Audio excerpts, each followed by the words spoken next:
একটি ওয়েবসাইট তৈরির জন্য HTML এর বেসিক একটা স্ট্রাকচার ধাপে ধাপে লিখি। এজন্য নোটপ্যাড প্লাস প্লাস সফটওয়্যারটি ওপেন করি। দুটো অ্যাঙ্গেল ব্র্যাকেটের ভেতরে একটা এক্সক্লামেটরি সাইন দিয়ে লিখি ডক টাইপ, তারপর HTML। তো এখানে ডক টাইপতে কি বোঝায়? ডক টাইপ হলো ডকুমেন্ট টাইপ। আর HTML-তে কি হয়? এইচতে হাইপার, টিতে টেক্সট, এনতে মার্কআপ, এলতে ল্যাঙ্গুয়েজ। অর্থাৎ HTML হলো হাইপার টেক্সট মার্কআপ ল্যাঙ্গুয়েজ। তা পুরো ডক টাইপ HTML এটা দ্বারা বোঝায় যে HTML5 ডকুমেন্ট। এখন HTML-টা ওপেন করি এবং ক্লোজ করি। দুইটা অ্যাঙ্গেল ব্র্যাকেটের ভেতরে লিখি HTML, এন্টার দিয়ে এটাকে ক্লোজ করি। ক্লোজ করতে গেলে হুবহু এক জিনিসই লিখতে হবে, সামনে শুধু একটা স্ল্যাশ দিতে হবে। তাহলে HTML ওপেন হয়েছে, ক্লোজ হলো। কারণ এই HTML-টাকে আমরা একটু অ্যাডভান্স লেভেলে নিয়ে যাব। এখানে ল্যাং লিখি, সমান চিহ্ন দেই, ডাবল কোটেশন EN লিখি। অর্থাৎ আমরা যে HTML ডকুমেন্টটা তৈরি করব, এখানে যে পোস্ট বা কন্টেন্ট পাবলিশ হবে তার ল্যাঙ্গুয়েজ হবে ইংলিশ। তো এটা দেওয়ার সুবিধা কি? এটার সুবিধা হচ্ছে যে আপনি যখন ওয়েবসাইট তৈরি করবেন এবং সার্চ ইঞ্জিনে সাবমিট করবেন, যেমন গুগল, বিং, ইয়াহু, তখন এই সার্চ ইঞ্জিনে সাবমিট করলে তখন আপনার HTML-এর স্ট্রাকচারের ওপর, লেখার ওপর ডিপেন্ড করে ওয়েবসাইটের একটি র্যাঙ্ক নির্ধারণ করে। এখানে ল্যাঙ্ক ব্যবহার করা হয়েছে যে আপনার ওয়েবসাইটটি যাতে র্যাঙ্কিংয়ে এক ধাপ এগিয়ে থাকে। HTML-এর ভেতরে এখন হেড ট্যাগ লিখি, এন্টার দিয়ে হেড ট্যাগটিকে ক্লোজ করি।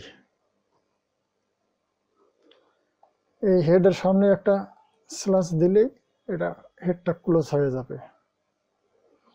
তো এখন হেডের মধ্যে অনেক বিষয় থাকে, তাই এখানে অনেকগুলো বিষয় একবারে যদি আমি লিখতে যাই তাহলে ভিডিওটা অনেক বড় হবে। তাই এখানে আমি কপি পেস্ট করে আপনাদেরকে দ্রুত বুঝিয়ে দিচ্ছি। এই যে প্রথমে আছে মেটা নেম ডিসক্রিপশন, তারপর কন্টেন্ট সমান সমান ডাবল কোটেশনের মধ্যে লেখা আছে learn HTML basic to advanced level. তো এখানে এই যে মেটা নেম ডিসক্রিপশন, তাহলে এই যে ডিসক্রিপশনটা কি? যে আপনি যে HTML পেজটা তৈরি করতেছেন, এখানে যে কন্টেন্ট আপনি দিয়েছেন সেই কন্টেন্টটার সম্পর্কে একটা বর্ণনা এখানে দিতে হবে। এটার গুরুত্ব কি? যখন আপনি সার্চ ইঞ্জিনে এই ওয়েবসাইটটা সাবমিট করবেন, তখন সার্চ ইঞ্জিন এই ডিসক্রিপশনটা পড়ে আপনার ওয়েব পেজটার একটা র্যাঙ্ক নির্ধারণ করবে।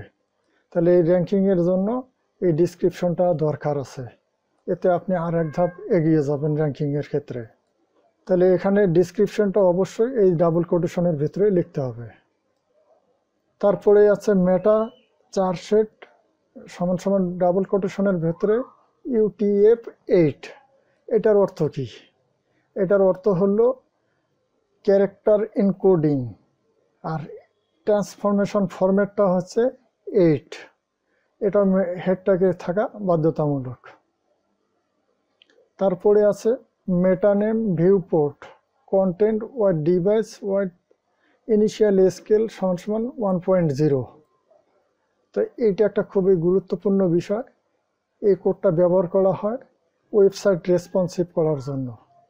রেসপন্সিভ কি যারা জানেন না তাদের জন্য বলছি, যে কম্পিউটারের বিভিন্ন সাইজের স্ক্রিন আছে, মোবাইলের বিভিন্ন সাইজের স্ক্রিন আছে, ছোট মোবাইল আছে, মাঝারি সাইজের মোবাইল আছে, বড় মোবাইল আছে, তারপর ট্যাব আছে। তো এই যে বিভিন্ন ডিভাইসের স্ক্রিন বিভিন্ন হয়। তো আপনি যে ওয়েবসাইটটা তৈরি করবেন, এই ওয়েবসাইটটা যেন সকল ডিভাইসে সুন্দরভাবে ডিজাইন আপনার উপস্থাপন হয়, এটাকেই বলে রেসপন্সিভ। এই কোডটা দিয়ে অটোমেটিক আপনার ওয়েবসাইটটা বিভিন্ন ডিভাইসে সুন্দরভাবে ভিউ হবে, তার জন্যই এই কোডটা ব্যবহার হয়েছে।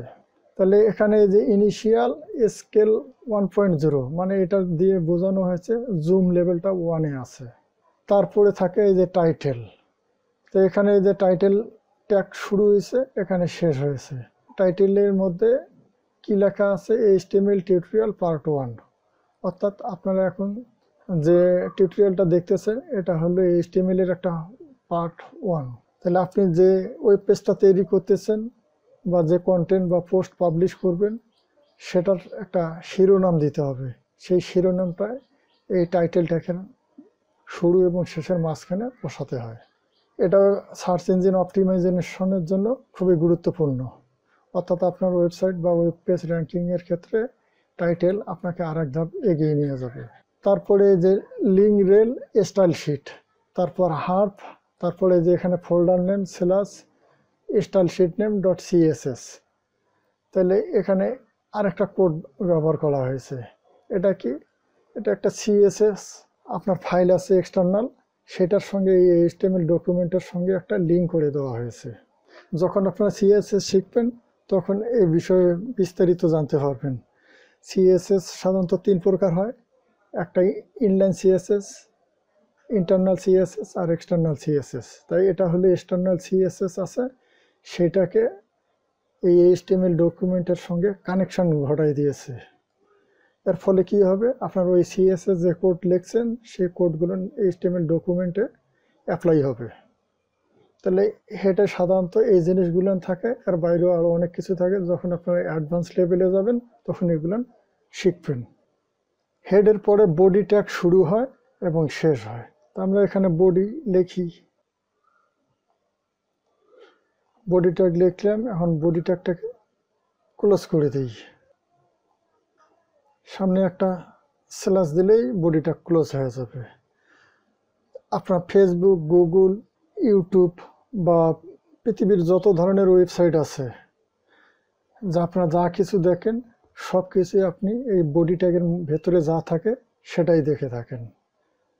এই যেমন এখানে এই যে এটা একটা ইউটিউব পেজ, তো এই যে ইউটিউবে আপনি যা কিছু দেখতেছেন এটা কোথার থেকে আসছে? এটা আসছে এই বডি ট্যাগের ভেতরে। তা আমরা এখানে একটা হেডিং ট্যাগ 1 নেই, H1 হেডিং 1 ট্যাগ। এই ট্যাগটা শুরু হলো, এই ট্যাগটাকে আবার ক্লোজ করি। তাহলে ক্লোজ কিভাবে করা লাগে? সামনে একটা স্ল্যাশ দিতে হয়। তাহলে হেডিং ট্যাগটা শুরু হয়েছে, শেষ হয়েছে, এর কোনো এলিমেন্ট দেওয়া হয়নি। তাহলে এখানে যদি লিখি যে আই অ্যাম এ হেডিং 1, তাহলে এই যে আই অ্যাম এ হেডিং 1 লিখলাম, তো এটা হলো এলিমেন্ট। এই এলিমেন্টটা কার? এই যে H1 ট্যাগ, অর্থাৎ হেডিং 1 ট্যাগের এলিমেন্ট হচ্ছে আই অ্যাম এ হেডিং 1।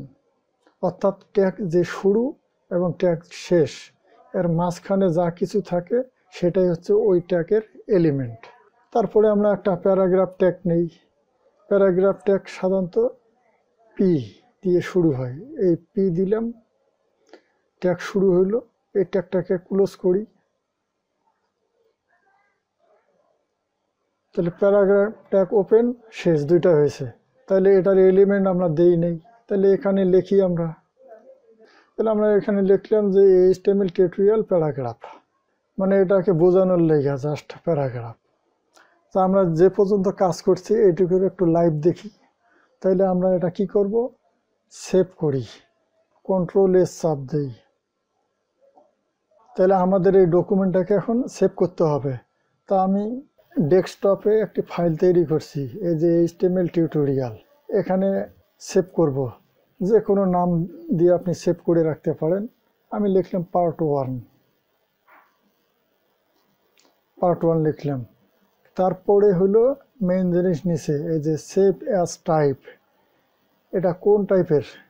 এখানে অনেকগুলো দেখা যাচ্ছে টাইপ, কিন্তু আমাদের অবশ্যই লিখতে হবে, যেহেতু এটা HTML, তাহলে HTML এ ফরম্যাটটা থাকতে হবে।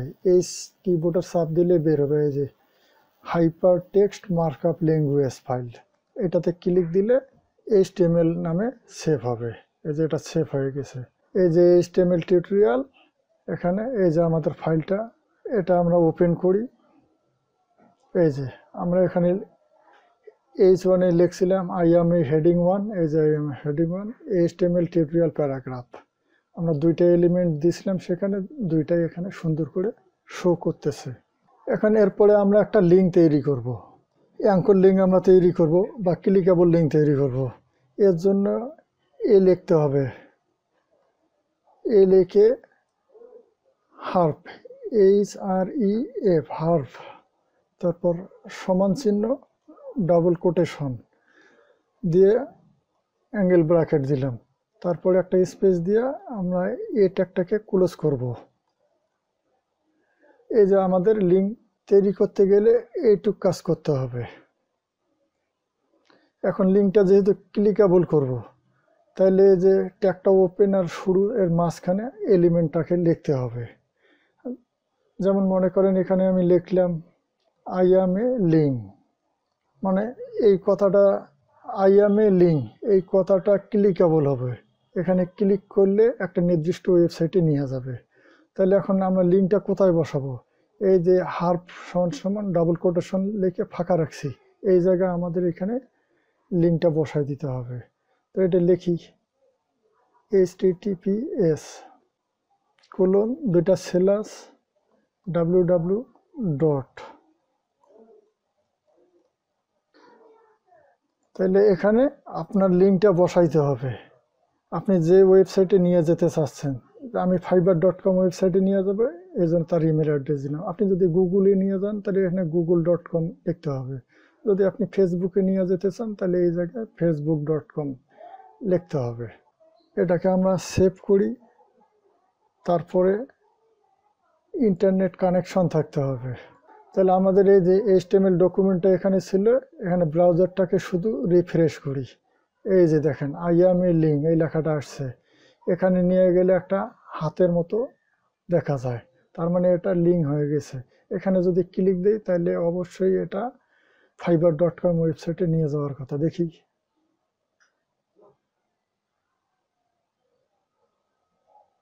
এই যে fiverr.com এ চলে গেছে, তার মানে আমাদের লিঙ্কটা সফলভাবে কাজ করছে। তাহলে ঠিক এই জায়গায় আপনি যে ওয়েবসাইটে নিয়ে যাবেন ঠিক সেখানকার অ্যাড্রেসটা বসাই দিবেন। এখন আমরা এখানে যে জিনিসটা দেখলাম সেটা হলো যে এখানে ক্লিক দিলে আমাদের ডকুমেন্টটা থাকে না, ওই ওয়েবসাইটটাতে চলে যায়। কিন্তু আমরা চাচ্ছি এখানে ক্লিক দিলে এখানে একটা নতুন ট্যাব ওপেন হবে এবং সেটা ওই ওয়েবসাইটে চলে যাবে। তাহলে এই কাজটা কিভাবে করে? তাহলে এটাকে আমরা Ctrl+D দিই, কপি করি। এর জন্য এখানে একটা অ্যাট্রিবিউট ব্যবহার করতে হবে। এই যে হার্ফ সমান সমান যে লিঙ্কটা দিছে এখানে লিখতে হবে টার্গেট, টার্গেট লিখে সমান চিহ্ন ডাবল কোটেশন, এই ডাবল কোটেশনের ভেতরে শিফট চেপে মাইনাস অর্থাৎ আন্ডারস্কোর, এইটুক দিলেই কাজ হবে। এখন এটাকে সেভ করি। এখন ব্রাউজারটাকে একটু রিফ্রেশ করি, এখানে দুইটা লিঙ্ক একসঙ্গে আসছে। তাহলে এখানে কি করতে হবে যে এখানে একটা ট্যাগ ব্যবহার করতে হবে, বিআর ট্যাগ। এই যে বিআর লিখি, লিখে এটাকে ক্লোজ দিই। বিআর ট্যাগ এমন একটি ট্যাগ, এটা যার কোনো ক্লোজিং ট্যাগ নেই, এটাই ওপেনিং এটা ক্লোজিং। আর এই বিআরটা ব্যবহার করলে এখানে লাইন একটা নতুন তৈরি হবে। এখানে যেমন আমরা দেখতেছি যে I am A link, I am A link দুইটাই এক জায়গায় আসছে, কিন্তু এরপরে আর এটা থাকবে না। এই যে এখন আমরা যদি এটাকে সেভ করি, এই ব্রাউজার রিফ্রেশ দিলাম, এই জিনিসে দেখেন এটাও লিঙ্ক এটাও লিঙ্ক। এই উপরেরটাতে দিলে সরাসরি চলে যাবে, আর নিচেরটা দিলে একটা নতুন ট্যাব ওপেন হবে। এই যে নতুন ট্যাব ওপেন হ্যাঁ fiverr.com ওয়েবসাইটে নিয়ে যাচ্ছে আমাদেরকে। এই যে এখানে আমাদের ডকুমেন্টটা ঠিক আছে। এখন যদি আপনি ইমেজ আনতে চান, যে আপনি একটা ইমেজ শো করতে চান, তাহলে কি করবেন? তাহলে এর জন্য IMG ট্যাগ ব্যবহার করতে হবে।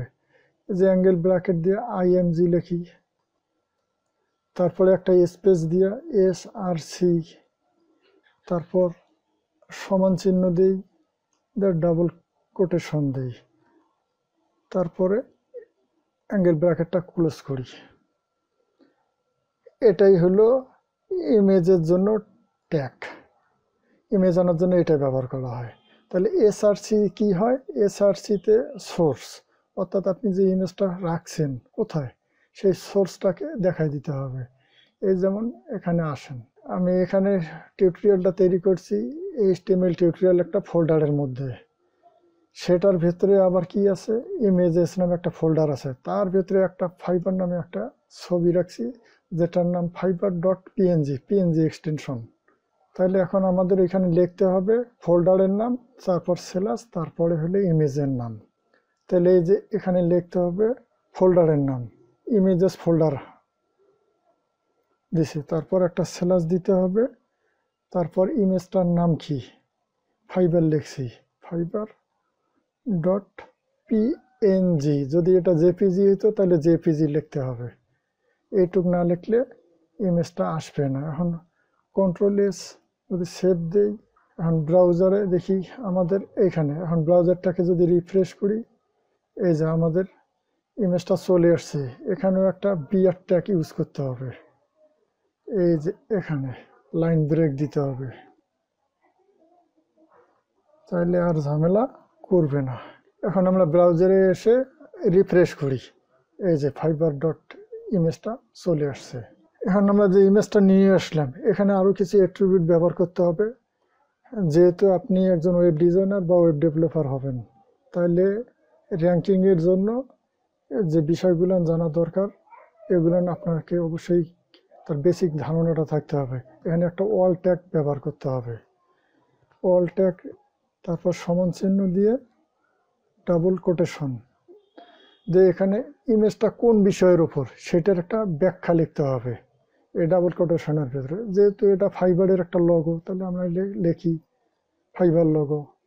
এখন ইমেজটাকে যদি আপনি বড় বা ছোট করতে চান, তাহলে আপনি এখানে লেখেন ওয়াইড এবং হাইট, ওয়াইড সমান ডাবল কোটেশন, 100 পিক্সেল করতে চাচ্ছেন তাহলে এখানে 100 করে দেন।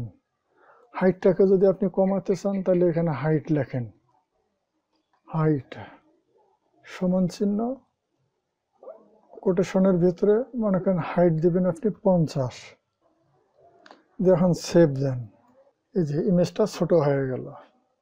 আর যদি আপনি বড় করতে চান তাহলে এখানে হাইট ওয়েট চেঞ্জ করেন।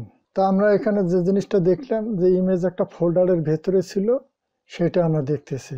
কিন্তু ইমেজটা যদি ফোল্ডারের ভেতরে না থাকতো তাহলে কি হইতো, এই যে ইমেজটা আমাদের একটা ফোল্ডারের মধ্যে আছে, তাহলে আমরা কোডটা কিভাবে লিখবো। যে মনে করেন ইমেজটা এখানে বাইরে আছে, এটা কপি করে বাইরে নেই, কপি করে বাইরে রাখলাম। এখন এখানে আসে, তাহলে যেহেতু ইমেজটা বাইরে আছে, ফোল্ডার নাই, তাহলে আমরা এখানে এই যে এসআরসির ভেতরে যে ইমেজেস, তারপরে একটা স্ল্যাশ দিছি, এই স্ল্যাশটাও লাগবে না, জাস্ট fiber.png, এসআরসি লিখছি, তারপর ডাবল কোটেশনের মধ্যে fiber.png। এখন আমরা এটাকে সেভ করি, ব্রাউজারটাকে রিফ্রেশ করি, এই যে আমাদের ছবিটা ঠিক মতো দেখাচ্ছে এখনো। এখানে দেখেন আগে ইমেজেস তারপর একটা স্ল্যাশ ছিল, এখন কিন্তু নাই, তারপরে এটা শো করতেছে।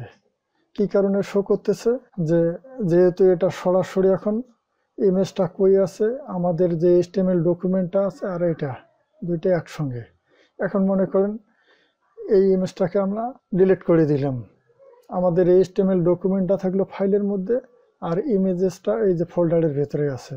এখন যদি আমরা এখানে আসি, ব্রাউজারে যা রিফ্রেশ করি, দেখেন ইমেজটা আর দেখায় না, এখানে ফাইবার লোগো দেখায়। কি জন্য দেখায়, যে এটা আমরা অল ট্যাগে লিখছি, এই যে অল ট্যাগটাতে লিখছি ফাইবার লোগো, এই কথাটা দেখাচ্ছে। কারণটা কি, যে এই ইমেজটা সে ধরতে পারতেছে না, কারণ ইমেজটা একটা ফোল্ডারের ভেতরে আছে। আর আমরা এখানে কি করছি, সরাসরি লিখে দিছি ইমেজের নামটা, ফোল্ডারটা এখানে দেখাই দেয়নি, এই কারণে আমাদের ইমেজটা দেখাচ্ছে না। তাহলে আমরা ফোল্ডারে যেহেতু আছে ইমেজেস ডট, তাহলে আমরা এখন এটাকে নিয়ে আসি, তাহলে এখানে লিখি ইমেজেস, তারপরে এই স্ল্যাশ দিই, ফোল্ডারের নাম স্ল্যাশ দিয়ে সেভ দিই। এখন আমরা যদি ব্রাউজার রিফ্রেশ করি, দেখেন আমাদের লোগোটা ঠিক দেখাচ্ছে। তাহলে এখানে যে আমরা ওয়াল ট্যাগ ব্যবহার করছি, এটার গুরুত্ব অবশ্যই আপনি বুঝতে পারছেন, যে সার্চ ইঞ্জিন র্যাঙ্কিংয়ে, অর্থাৎ আপনার ওয়েবসাইট বা ওয়েব পেজটা র্যাঙ্ক করার ক্ষেত্রে অল ট্যাগের গুরুত্ব আছে। এটা থাকলে আপনার ওয়েবসাইট বা ওয়েব পেজটা র্যাঙ্কিংয়ের ক্ষেত্রে এক ধাপ এগিয়ে যাবে। এখন আপনি চাচ্ছেন যে এই ইমেজটাতে যদি ক্লিক দেন তাহলে একটা নির্দিষ্ট ওয়েবসাইট বা ওয়েব পেজে যাবে। তাহলে সেটা কিভাবে করবেন? এটা করার জন্য আমরা এখানে যে লিঙ্ক আছে এই লিঙ্কটাকে কপি করি, কপি করে নিচের লাইনে পেস্ট করি। আর এখানে অবশ্যই আমাদের একটা বিআর ট্যাগ দিতে হবে লাইন ব্রেকের জন্য। এই কথাটার মধ্যে ক্লিক দিলে আমাদের যে লিঙ্কের অ্যাড্রেস দেওয়া আছে ওয়েবসাইটে সেই অ্যাড্রেসে যাবে। কিন্তু আমরা চাচ্ছি কি যে আমাদের যে ইমেজটা আছে সেই ইমেজে ক্লিক দিলে যাবে। তাইলে এখানে আমরা লিঙ্কের ক্ষেত্রে যে আমরা এলিমেন্টটা বসাইছিলাম আইএমএ লিঙ্ক, এটা উঠাই দিই, দিয়ে আমাদের এখানে ইমেজটাকে আমরা ইনসার্ট করি, আইএমজি ট্যাগ ব্যবহার করি। তারপরে এসআরসি সমান ডাবল কোটেশন, তারপরে অ্যাঙ্গেল ব্র্যাকেট দিলাম। এই যে এখন ইমেজটা আমাদের কোথায় আছে? ইমেজেস ফোল্ডারের ভেতরে আছে, সেই ফোল্ডারের নাম লিখি, তারপর স্ল্যাশ দেই, তারপরে ইমেজটার নাম fiber.png, fiber.png এটা আমরা লিখলাম। তাহলে এই যে আমাদের ইমেজটা আমরা নিয়ে আসছি, আর সামনে হলো লিঙ্ক, এই যে fiber.com দেওয়া আছে। তা fiber.com না দিয়ে আমরা যদি এটাকে দিই google.com দিয়ে এখন সেভ দিই, তাহলে এই ইমেজটাতে ক্লিক করলে অবশ্যই google.com-এ যাওয়ার কথা। তাহলে আমরা এখন ব্রাউজারে যাই, যে আমরা রিফ্রেশ করি। এই যে আমাদের পরের ছবিটা, আগেরটা হলো এটা, আগেরটাতে কোনো লিঙ্ক নেই, এই যে, আর লিঙ্ক হলে একটা হাতের মতো আসে, এই যে হাতের মতো আসছে। তাহলে এখানে যদি আমরা ক্লিক দিই তাহলে অবশ্যই google.com-এ যাওয়ার কথা, নতুন ট্যাব ওপেন হয়, এই যে google.com-এ নিয়ে আসছে, এই যে আমাদের এখানে।